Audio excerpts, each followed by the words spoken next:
ഇതിനെ കണ്ട് തിന്നാൻ തോന്നണ്ടോ? നീ എന്തെന്ന് അക്രമം എങ്ങനെ തിന്നണേ? പാലും പഞ്ചസാര കുട്ടികൾ തിന്നാൻ പറ്റും.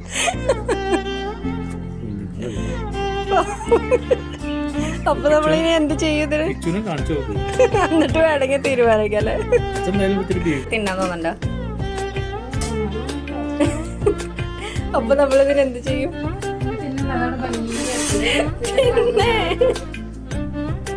ഓക്കെ, ഇന്ന് നമുക്ക് ഒരു വെറൈറ്റി സാധനം ഉണ്ടാക്കിയാലോ? സത്യത്തിൽ ഇത് ഞാൻ പ്രീ പ്ലാൻ ചെയ്ത് ഉണ്ടാക്കുന്നതൊന്നല്ല കേട്ടോ. ഇന്ന് നമുക്ക് ബ്രേക്ക്ഫാസ്റ്റിന് നൂലപ്പമായിരുന്നേ. അപ്പോൾ സാധാരണ നമ്മൾ നൂലപ്പം ഉണ്ടാക്കി കഴിയുമ്പോൾ ലാസ്റ്റ് കുറച്ച് മാവൊന്ന് ബാലൻസ് വരും കേട്ടോ. അപ്പോൾ സാധാരണഗതിയിൽ ഞങ്ങൾ ഒന്നില്ലെങ്കിൽ അത് കളയും കേട്ടോ, അല്ലെങ്കിൽ വെറുതെ ഒന്ന് ഉരുട്ടിയെടുത്ത് വേവിച്ചെടുക്കേ. അപ്പം ഞാൻ വിചാരിച്ചു ഇന്ന് നമുക്കൊരു വെറൈറ്റി ആയിട്ട് എന്തെങ്കിലും ചെയ്യാമെന്ന്. എന്നാൽ പിന്നെ നമുക്കിനി ഒട്ടും സമയം കളയണ്ടല്ലേ, നമുക്കറിയുന്ന കുറച്ച് രൂപങ്ങളൊക്കെ നമുക്ക് ഉണ്ടാക്കിയെടുക്കാം കേട്ടോ.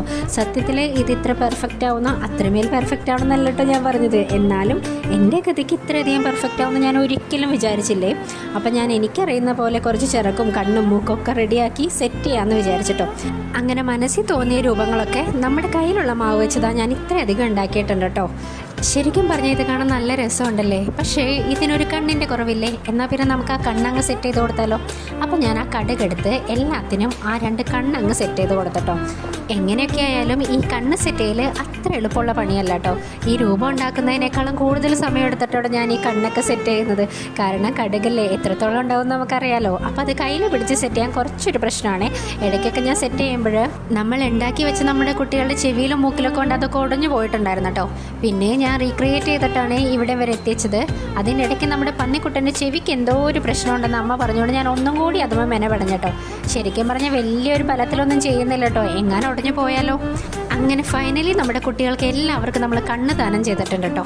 ഇനിയിപ്പോൾ അവരെ കാണാൻ എങ്ങനെയുണ്ടെന്ന് നമുക്ക് നോക്കാമല്ലേ. എന്തായാലും കണ്ണെല്ലാം സെറ്റ് ചെയ്ത് കഴിഞ്ഞിട്ട് ഞാൻ തന്നെ ഇവരെ ഒരുപാട് നേരം നോക്കിയെന്ന് കേട്ടോ. സത്യത്തിൽ ഈ കണ്ണുകൾ ഇവർക്ക് ഇത്രയധികം ഭംഗി കൊടുക്കുന്നു ഞാൻ സ്വപ്നത്തിൽ പോലും വിചാരിച്ചില്ല കേട്ടോ. ഇത് കണ്ടിട്ടും എനിക്ക് മതിയാവാണ്ട് ഞാൻ അവിടെ ഇവിടെയൊക്കെ പോയി കുറേ നേരം നോക്കി നിന്നട്ടോ. ഇനിയിപ്പോൾ നോക്കി നിന്ന് സമയം കളയണ്ടല്ലേ, നമുക്ക് വേഗം അടുത്ത പരിപാടിയിലേക്ക് തുടങ്ങിയാലോ? അല്ലെങ്കിൽ നമ്മൾ ഇവിടെ തന്നെ നിൽക്കും കേട്ടോ. അതുകൊണ്ട് ഞാൻ വേഗം നമ്മുടെ ഇഡലിത്തട്ടിൻ്റെ മുകളിൽ നമ്മൾ ആവി കയറ്റുന്ന ആ പാത്രം ഉണ്ടല്ലോ, അതിൽ വേഗം എണ്ണയെല്ലാം തേച്ചിട്ടോ. എന്നിട്ട് നമ്മുടെ കുട്ടികൾ ഓരോന്നായിട്ട് വെച്ച് കൊടുക്കാം കേട്ടോ. എന്തായാലും ഒന്ന് പുഴുങ്ങിയെടുക്കാമല്ലേ, ഒന്ന് സെറ്റായി വന്നാലോ. അപ്പോൾ അതേ ഞാൻ ഫുള്ളായിട്ട് എല്ലാത്തിനും എടുത്ത് വെച്ചിട്ടുണ്ട് കേട്ടോ. ഇനി നമുക്ക് വേഗം നമ്മുടെ തിളച്ചുകൊണ്ടിരിക്കുന്ന ഇഡലി ചെമ്പിലേക്ക് ഇത് വേഗം വെച്ച് കൊടുക്കാം കേട്ടോ. എന്നാൽ ഇനി അവരുടെ എണ്ണതേപ്പും കുളിയൊക്കെ കഴിയുന്നവരെ നമുക്ക് വെയിറ്റ് ചെയ്യാം അല്ലേ.